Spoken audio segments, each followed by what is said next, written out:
Nah, ini kembali ke kalimat la ilaha illallah. Saya tidak perlu provokatif, pasti teori saya itu benar. Bukan saya bilang benar itu karena sombong, enggak. Ini sesuai teks. Misalnya begini, benar enggak kelompok takfiri yang suka ngafirkan orang lain? Itu pasti tidak benar. Logikanya gampang. Orang yang kafir 70 tahun saja dengan melafadzkan la ilaha illallah menjadi muslim. Masa dengan kalimat yang sama yang muslim menjadi kafir? Itu logikanya kan enggak ketemu. Orang kafir 70 tahun untuk menjadi muslim disuruh baca apa? La ilaha illallah. Tapi gara-gara baca la ilaha illallah nyekel patok jadi kafir. Pertanyaannya, loh ini kalimat apa? Kalimat untuk mengkafirkan apa kalimat untuk mengislamkan? Karena yang kafir dengan kalimat itu menjadi Islam, ternyata yang Islam dengan kalimat itu menjadi kafir. Itu ketemu enggak cara logika itu kan enggak ketemu kan?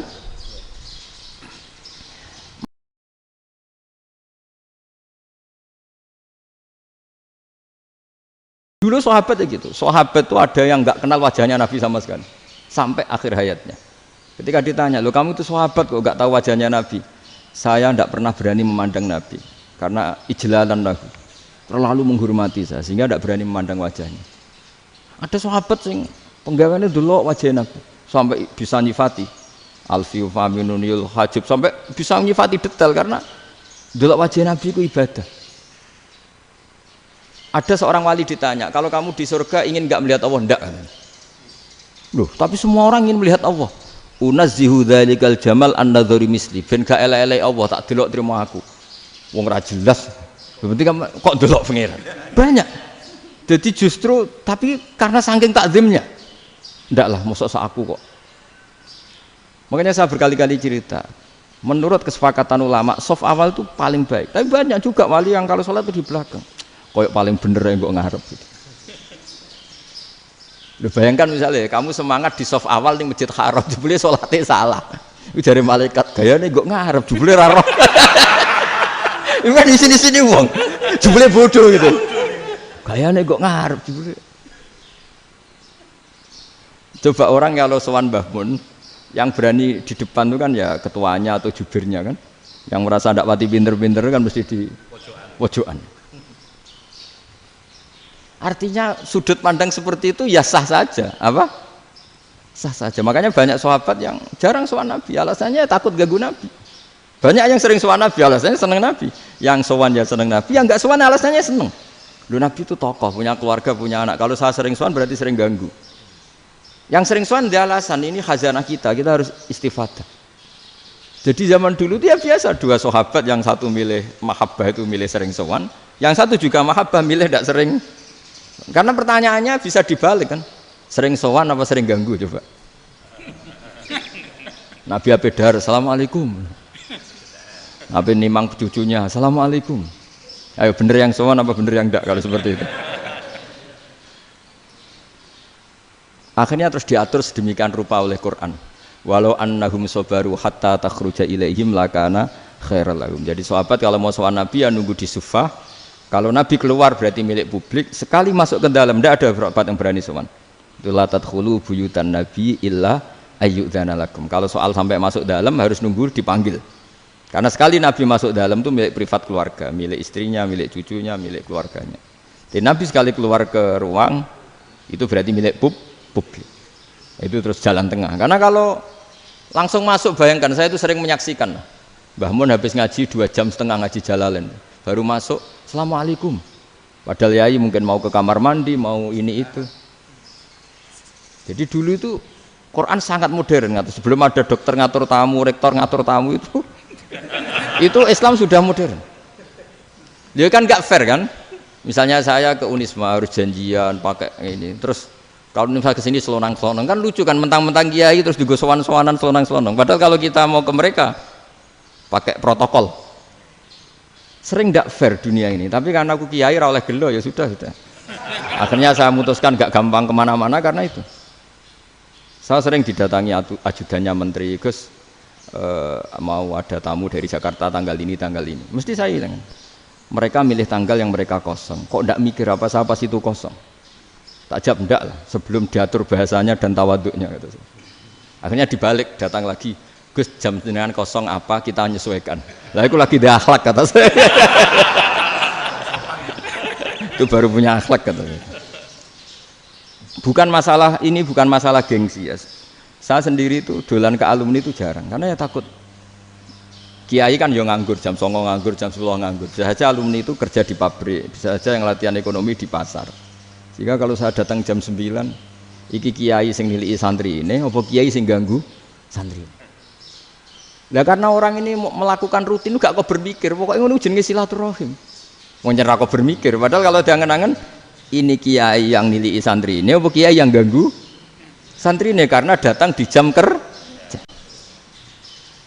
Nah, bayangkan kalau kebenaran dulu itu dikawal oleh satu peradaban perang. Jadi Nabi sesuai diangen-angen Pak Nabi. Perang Badar menang Nabi, perang Uhud menang wong kafir, perang ini gonta-ganti. Apapun itu yang penting satu kesimpulannya, cara Rasulullah kesimpulannya satu. Orang tidak kober mikir kebenaran secara mengendapkan pikiran dengan pikiran jernih. Maka hebatnya Nabi ketika perjanjian, pokoknya saya minta nggak ada perang. Dan orang boleh mendiskusikan Islam. Itu luar biasa idenya Nabi. Karena bawaan perang itu orang kan nggak kober mikir. Ibarat seorang misalnya seneng satu perempuan, ketemu rivalnya langsung perang kan gak mikir. Tapi kalau kau bermikir, dia ngenangen cawe wedok iku ora seneng aku. Untungnya apa untuk wong ayu ora seneng, malah mau loro hati. Terus sudahlah, buruan dialihkan kemana kan gitu. Itu nak mau amen WA nan tukaran lewat SMS atau tarung langsung ora kau bermikir. Tapi kalau kau bermikir, akhirnya berpikir nih. Perempuan tadi sebenarnya yang disenangi siapa? Oke, ternyata senang Pak Erick. Sudah kita ngalah. Karena tidak ada nikmatnya kan menikahi perempuan yang sama sekali tidak mencintai kita. Tapi kalau nak kau berpikir pokoknya diprovokasi, wah kue kalah mbak A, kue kalah mbak B, pikirannya kan, ojo sampai kalah. Bareng wis menang ternyata ada mas lah. Nah bayangkan Islam itu seperti itu dulu, dipertarungkan. Doang Islam tuh dinu aklin, agama yang diterima dengan akal sehat. Tapi sekarang ukurannya perang, yang menang berarti benar, yang menang benar, kan terus jadi repot. Itu Nabi tidak ingin, makanya Nabi ingin sudahlah, nggak ada perang. Nah, makanya kata Imam Zuhri, fathul Islam terbaik adalah orang boleh diskusi tentang Islam dan tidak ada perang. Lagi-lagi penting, tidak perang itu penting, silmun itu penting, perdamaian itu. Setelah tidak ada perang, akhirnya fatafawadu fil hadis wal munazah, orang boleh diskusi apa saja, termasuk boleh adu polemik. Konsep satu Tuhan dan Tuhan banyak diperdebatkan.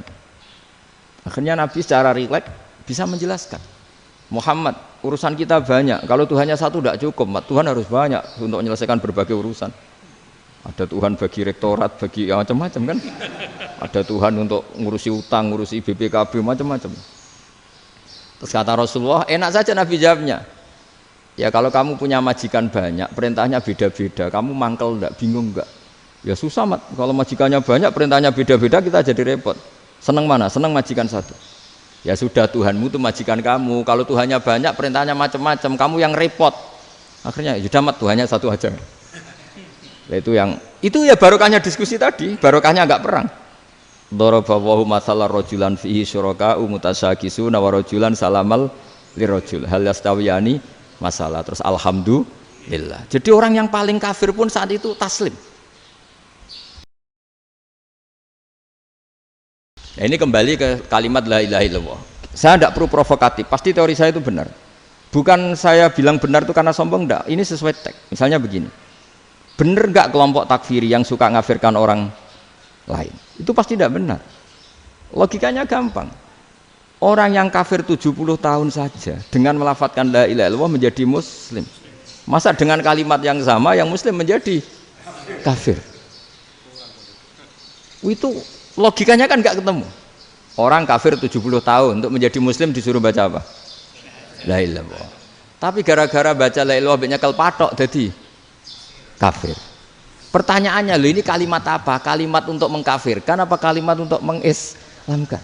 Karena yang kafir dengan kalimat itu menjadi Islam, ternyata yang Islam dengan kalimat itu menjadi kafir. Itu ketemu nggak? Cara logika itu kan nggak ketemu kan? Makanya cara pikirannya Abdul Hasan As-Sadzili, dan saya setuju pikiran itu. Istighfar ini boleh orang Jawa Timur protes karena kadang beda manhaj, tapi Jangan protes saya, protes Abdul Hasan As-Sadili kualat mesti sampean. Ketua Torekoh napa? Sadiliyah. Cara madzhab Sadili dan Anda boleh berbeda madzhab. Mencari khasnya wong kampus iku wani beda. Beda kapasitas lah pokoknya butuhnya beda. Dan ketok pinter, ketok kritis tuh. Cara madzhab Abdul Hasan As-Sadili itu gini Pak Rektor. Jadi istighfar itu baik. Tapi ba'da kamali tauhid, setelah tauhidnya itu benar. Alasan beliau masuk akal. Ketika ada ayat fa'alam annahu la ilaha illallah wastaghfir li dzambik. Bihadil kalimah. Jadi orang boleh istighfar itu setelah tauhidnya benar. Alasannya Abdul Hasan As-Sadili begini. Qul lil ladzina kafaru iyantahu yughfar lahum ma qad salaf. Katakan kepada mereka yang kafir, sekali mereka tidak kafir, maka otomatis dosanya masa lalu diampuni. Pertanyaannya, yang bisa menghentikan kekafiran itu kalimat apa? La ilaha illallah. Dengan hanya melafadzkan la ilaha illallah Muhammadur Rasulullah langsung yughfar lahum ma qad salaf, langsung dosanya diampuni. Berarti yang menjadi pengampun dosa lah, penyebab pengampunan itu apa? La ilaha illallah. Itu bahkan orang kafir belum istighfar. Di ayat itu kan Allah enggak mensyaratkan setelah la ilaha illallah istighfar baru diampuni, enggak. Asal la ilaha illallah langsung yughfar lahum ma qad salaf. Saya ulang lagi ya, jelas ya. Jadi kulil ladzina kafaru iyantahu yughfar lahum ma qad. Nah, sekarang iyantahu, mereka berhenti dari kafirnya. Syaratnya pakai apa? La ilaha illallah Muhammadur, itu langsung yughfar lahum ma qad. Artinya apa? Ghufranullah itu bisa didapat hanya dengan mujarrodut tauhid, yaitu hanya dengan melafadzkan kalimat thayyibah. Dan sahnya istighfar juga berdasar kalimat thayyibah itu. Misalnya gini, orang kafir sebelum Islam melafadzkan astaghfirullah, astaghfirullah, astaghfirullah, kira-kira diterima enggak? Enggak kan? Karena syaratnya istighfar ba'dat tauhid. Nah, makanya dalam madzhab Sadili istighfar itu setelah la ilaha illallah. Karena cara pandang ya seperti itu. Jadi fa'alam annahu la ilaha illallah wastaghfir li dzambi. Jadi dengan kebenaran tauhid saja ini sudah cukup kita insya Allah layak diampuni. Karena innallaha la yaghfiru ayyusyraka bihi wa yaghfiru ma duna dzalika liman yasha. Jadi orang yang tauhidnya benar itu bisa diampuni Allah asal tauhidnya benar. Itu Allah ngendikan liman yasha wa yaghfiru ma duna dzalika liman yasha. Dawe Imam Suyuti walam yakun liman yastaghfir. Jadi orang yang bertauhid secara benar meskipun gak sempat istighfar itu tetap potensi diampuni. Karena bawaan tauhid itu sudah menjadi layak diampuni. Kayak orang kafir sekali ngelafadzkan kalimat tauhid mbok gak istighfar langsung diampuni. Nah, karena melihat seperti itu terus orang berlomba-lomba memperbanyak jumlah ngelafadzkan la ilaha illallah. Jadi kita yang alim, kita semua, saya tidak bilang saya, kita termasuk yang di pinggir-pinggir saya ngaku alim ora masalah lah soalnya. Kita semua yang alim-alim itu tahu bahwa la ilaha illallah itu super. Sudah bawaannya tauhid, juga punya kelayakan diampuni. Nah, kemudian nasib kita agak sial. Malah kalimat ini dituduh bid'ah, dituduh khurafat. Mergo Nabi enggak pernah tahlilan, Nabi enggak pernah. Nabi enggak pernah tahlilan, kalau diartikan Nabi ora tau maca la ilaha illallah, nek gak kalimat ini. Nah, ini provokatif ini. Jadi ini sudahlah keanehan-keanehan ini kita terima karena ciri utama wali, ciri utama ulama itu wa'udhu fisabili, harus pernah disakiti. Jadi kalau Unisma sakit kalau dituduh apa? Dituduh bid'ah itu berarti belum calon ulama. Calon ulama itu wa'udhu fisabili, harus disakiti. Jadi kalau kamu disalahpahami itu ya harus santai. Provokatif tadi. Iya, termasuk provokatif tadi. Termasuk diatur tadi itu. Jadi kalau cara berpikir kan, karena mereka itu memang kalau kita turutin itu memenya itu terlalu, kadang menghujat kita itu enak ya jadi KNU, ada orang mati datang, kiainya dapat makan, dapat rokok, terus pulang. Gitu. Jadi apa? Terus kita kayak tersangka terus. Kita kan kayak tersangka terus, tertuduh terus itu. Terus yang orang NU ya memenya juga nggak kalah ekstrimnya. Boleh ya ajaran orang nggak boleh ngasih gitu. Berarti boleh dong ajaran kikir. Jadi memang kadang apa ya, cangkem elek lah bahasa kasarnya itu. Itu memang kadang lebih mengenakan kalau kita datang ke acara mayat kan dapat makan, dapat minum. Kalau yang sohibul bed rokok ya dapat rokok. Kalau kiainya dapat wajib, kadang 20.000, kadang 50.000. Terus memenya itu kok setega itu ya, ada orang meninggal kok malah kita makan-makan. Seakan-akan kan kultur ini biadab kan gitu. Tapi yang orang NU kebalikan bales. Oh ternyata nggak boleh ya mayat disodakoi. Ternyata nggak boleh ya orang dermawan. Berarti Islam membolehkan medit ya gitu. Modus ini kan.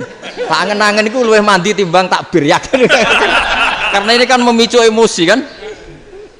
Memicu apa? Emosi.